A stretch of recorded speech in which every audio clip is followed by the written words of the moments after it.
Hello boys and girls, welcome to the art room. I'm Miss Beck and we are going to make this year rock. But before we do, we have some important things to talk about. Most importantly, how we are going to make this thing happen. I've been gathering the best art supplies just for you and me to use to have so much fun. Now before we can get to the art making, let's talk about how we spell art. A-R-T. Each letter stands for something. The A stands for aim. You in art class should always aim to do your best and aim to do right.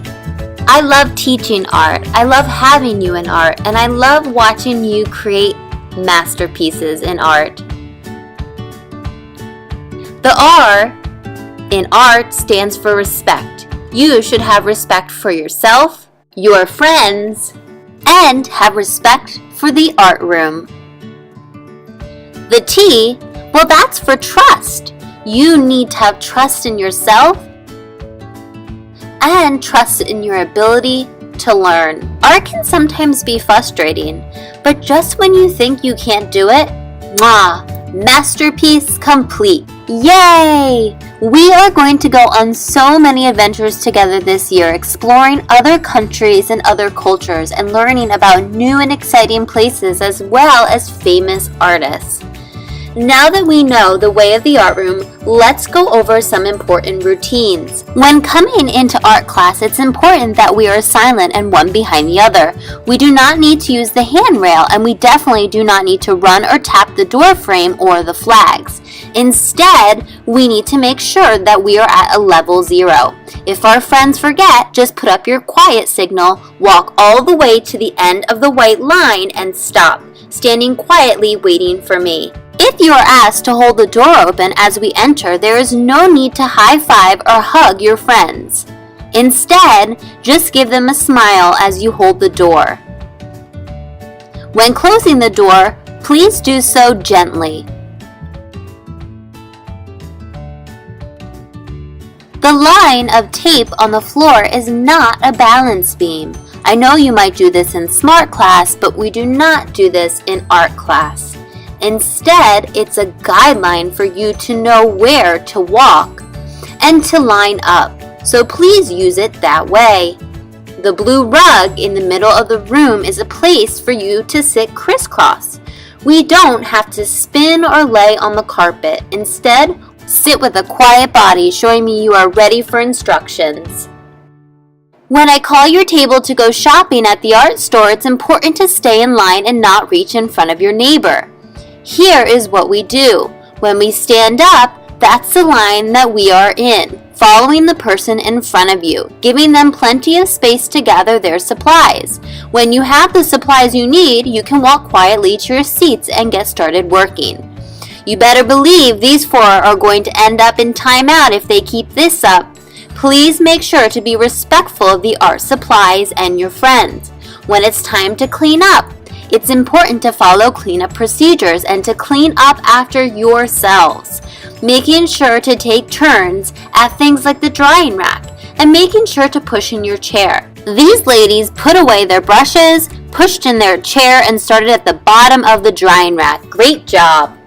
Let's take a look at our sink area. This is where you would go to wash your hands. We have 3 sinks. 1, 2, 3. So don't stand behind the first one. Try one of the other 3 out, making sure to not turn the sink up full blast. Remember just to use a pea-sized amount of soap and to keep your hands inside the sink and use paper towel to dry your hands. Let's try that again. Turn one sink on just a little. Add only a pea-sized amount of soap. Wash your hands at the bottom of the sink. When you're all done washing, turn off the sink and only take the amount of paper towel that you will need. If you get any water outside the sink, just clean it up with your paper towel. When your table is called to line up, please stop at the end of the black line. Don't go up to the door, close the door, or bump into a friend, talk to a friend, or touch any of the supplies at the art store. Make sure to line up silently one behind the other. What a quiet exit line.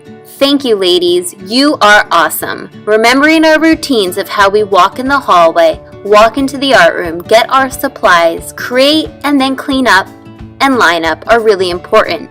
It's going to make sure that we have an awesome time making art. I love art. I love having you in art, and I hope you have a blast in art this year. Let's begin by talking about what we will be doing today. The first part will be a mystery you will be working in small groups to solve. When I pause the video, you will get a colored piece of paper. What you are going to do when I say go is you are going to find the classmates that have the same color paper as you. Those are the people you will be working with today. Next, you will find the table that has the same color as your paper. When you get to that table, there will be a puzzle that you will have to solve. You and your teammates will work together to put the pieces of the puzzle together. This puzzle is important because it will tell you where you are going to find your next clue.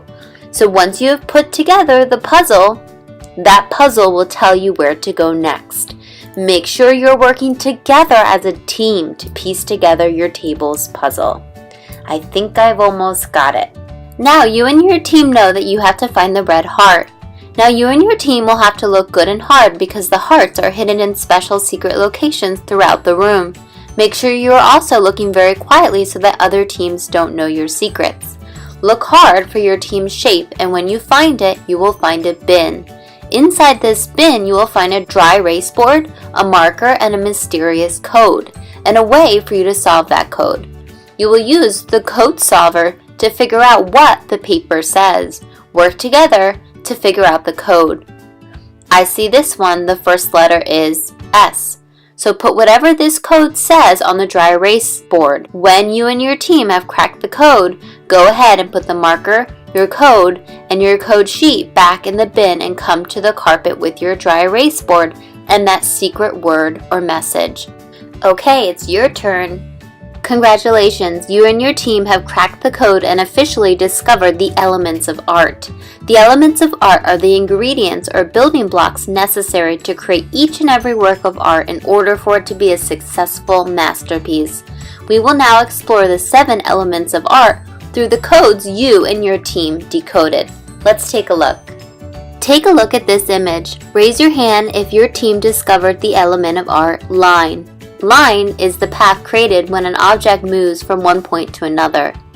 Which team discovered the image for this code? What is it? Shape. When the beginning of a line connects with its own end or intersects with another, a shape is formed. What about this image? Color. When light hits an object, some of it is absorbed and some of it is reflected, depending on the materials the objects are made of. The light that is reflected off an object is what we see as an object's color. When the color or the hue gets lighter or darker, we call it value. If your team had value, raise your hand. Raise your hand if your group discovered the code for space. Space is the area in which an artwork is organized. And last but not least, form and texture. When given form, circles become spheres, squares become cubes, and triangles become cones or pyramids. Form takes up space in either a real or implied way. Texture is the look or feel of a surface. Texture can be real or it can be implied. The 7 elements of art are line, shape, color, value, form, texture, and space. Now that you know the 7 elements of art, you will use them to create your first masterpiece of the school year. These will be worked on independently and later pieced together to create a collaborative mural. In a minute, you will get a square or rectangle piece of paper. Your square might be completely blank or it might have mystery Sharpie lines on it. On the back of your paper, there will also be an important code or an arrow that will be used to piece together your grade's mural. Make sure the side with the code is facing down. Also, you don't want to put your name on your artwork because it will be pieced together to create a collaborative mural. A placemat under your work will allow you to go to the edges of your paper without worrying about getting the tables dirty. Your job is to use the elements of art, line, shape, color, value, texture, and space and a variety of materials to create your own unique work of art. You can use one of the elements of art on your paper, or you can use all 7. Your image can be completely abstract, or it can be representational. You can use your Sharpie lines as a guide, or not. You won't know what the mystery image is until the puzzle is pieced together at the completion of the next art class. You can use colored pencils, crayons, or markers to complete your image. Make sure not to leave any white of the paper showing through. Also, make sure to take your time and do your best work. One of our jobs as artists is to leave something behind, so think about the image you want to leave behind in the art room for other students to see. Next class, you will see your image alongside your classmates and learn a little bit about the masterpiece you helped to create and piece together. Go ahead, my most amazing artists. Let's make this year a masterpiece.